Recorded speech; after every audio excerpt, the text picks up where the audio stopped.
Hello friends, আজকে তো 9 মে শুক্রবার, আজকে 25শে বৈশাখ।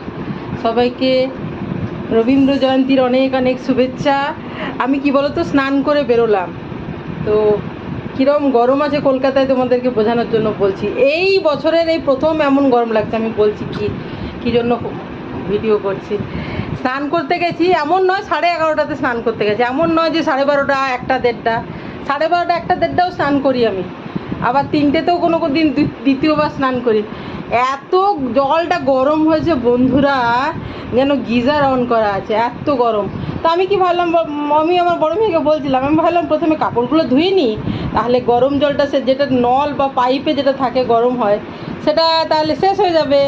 তো কাপড় ধুয়ে নিলাম, তারপরে স্নান করছি, সাবান মাখতে মাখতেও গরম জল বেরোচ্ছে, লাস্টে মাথায় জল দিয়ে বেরোচ্ছি তখনও গরম জলই বেরোচ্ছে। টাঙ্কির জলটা তার মানে কতটা পরিমাণ গরম হয়েছে আমি বলে নিতে দাও। মানে এই সিজনে আজকে প্রথম এরকম ফিল করলাম। নইলে আমি ধরো সকালে স্নান করি, তো আবার সব কাজ করে ঘেমে গেলে 3টের দিকেও আবার গা ধুয়ে নিই, কখনো জল এত গরম লাগে না টাঙ্কির। আমাদেরই এখানকারই কথা বলছি, কলকাতারই।